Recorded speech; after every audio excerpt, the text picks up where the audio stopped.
Hello জনগণ, কেমন আছেন সবাই? আশা করি সকলেই খুব ভালো আছেন। আচ্ছা, আপনি জানেন কি একজন শিক্ষক কেমন হইলে তারে মানুষ আজীবন মনে রাখে? শুধু ভালো পড়াইলে না, যে ছাত্রদের নিজের সন্তানের মতো দেখে, ক্লাসে না আসলে খোঁজ নেয়, চোখে কষ্ট দেখলে বই ফেলে পাশে বসে। তবে এমন একজন শিক্ষক যখন হঠাৎ জনপ্রিয় হয়ে ওঠে, সব ছাত্রদের প্রিয় হয়ে যায়, তখনই শুরু হয় অন্য গল্প। এই ভালোবাসা অনেক সময় কিছু কিছু লোকের চোখে কাটা হয়। তখন সেই শিক্ষকের বিরুদ্ধে কান কথা হয়, মিথ্যে হয়, আর সবচেয়ে বড় কষ্টের কথা, তাকে ছোট করতে চেষ্টা করা হয় তার প্রিয় ছাত্রদের সামনেই।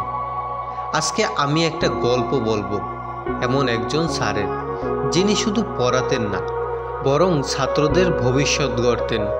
শুধু ভালোবাসতেন না, বিশ্বাস করতেন, কিন্তু সবাই যে তা মেনে নেয় এমন না। যাই হোক, আর বেশি কথা না বলে আমরা মূল গল্পে চলে যাই। মাদ্রাসাটির নাম আল নূর ইসলামিক একাডেমি। পুরনো বিল্ডিং, ছেঁড়া টিন, গরমে ক্লাসে বসে থাকাই দায়। কিন্তু এইসবের মাঝেই এক নতুন আলো জ্বালিয়েছিলেন তাহমিদ স্যার। বয়স কম, সহজ সরল মানুষ তিনি। তার ক্লাস মানেই হাসি, গল্প আর শিখে ফেলার আনন্দ। তিনি ছাত্রদের শুধু পড়াতেন না, বুঝাতেন। শুধু শাসন করতেন না, বরং ভালোবাসতেন। ফাহিম ওই মাদ্রাসারই স্টুডেন্ট। তার বাবা মারা গেলে তাহমিদ স্যারই তার পাশে দাঁড়ান। তানবীর ক্লাসে খারাপ করলে বকেন না, জড়িয়ে ধরে বলেন, তুই পারবি রে ভাই। ছাত্রদের চোখে তিনি শুধু শিক্ষক না, এক আশ্রয়। এভাবেই তার চারপাশে তৈরি হয় এক ভালোবাসার বলয়। ছাত্ররা তার ক্লাস মিস করে না, রেজাল্টও ভালো করে। তবে এখানেই সমস্যা। মাদ্রাসার দুইজন সিনিয়র শিক্ষক, যারা বহুদিন ধরে ক্লাস নিচ্ছেন, তারা দেখতে পারেন না তাহমিদ স্যারের এই জনপ্রিয়তা। তাদের কণ্ঠে ঝরে, নাটক করে পড়ায়, এজন্যই ছাত্ররা পছন্দ করে। অত বেশি কাছে যাওয়া ঠিক নয়, আজকালকার ছেলেপুলেরা মাথায় উঠে বসে। এখানেই শেষ না। একদিন তাহমিদ স্যারের ক্লাসের পর এক ছাত্রকে ডেকে বলেন একজন শিক্ষক, তাহমিদ স্যার কি তোদের বন্ধু নাকি শিক্ষক? একটু বেশি কাছাকাছি হয়ে যায় না?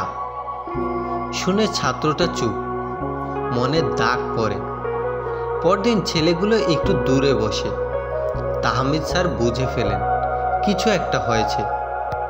তিনি জিজ্ঞেস করেন না, শুধু ক্লাস শেষে বোর্ডে লেখেন, ভালোবাসা যদি খারাপ মনে হয়, তাহলে আমরা ভালোবাসতে শিখলাম কার থেকে?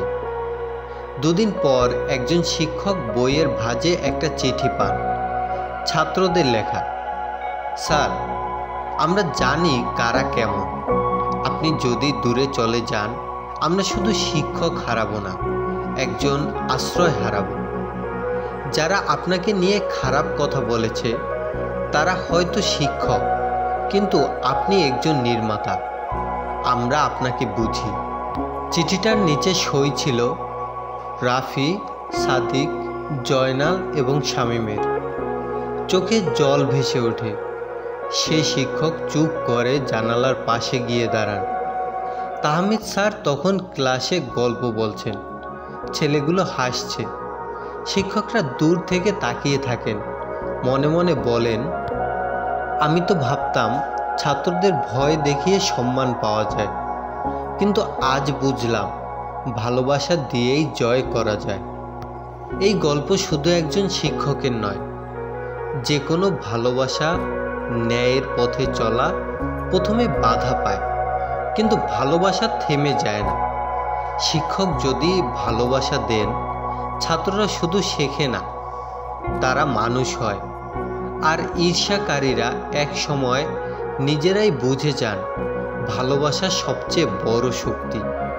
একজন শিক্ষক যদি ভালোবাসতে না পারেন, তাহলে তার শিক্ষাদানও অসম্পূর্ণ থেকে যায়। আর যারা অন্যের আলো দেখে চোখে ছায়া টানে, তাদের মনে রাখা উচিত ছায়া তো শুধু তখনই হয় যখন কারো আলো জ্বলছে। আপনার মাদ্রাসায় বা আপনার প্রতিষ্ঠানে এমন কোনো শিক্ষক বা কোনো কর্মচারী থাকলে এই গল্পটি তার জন্য। আর আপনাদের হৃদয়ে যদি সত্যিই শিক্ষার প্রতি সম্মান থাকে, তাহলে আপনি জানেন তাহমিদ স্যারের মতো শিক্ষক হারিয়ে গেলে আমরা হারিয়ে ফেলি ভবিষ্যতের পথ দেখানো আলো। ধন্যবাদ সবাইকে। ভিডিওটি ভালো লাগলে লাইক, সাবস্ক্রাইব এবং একটি কমেন্ট করে দিন।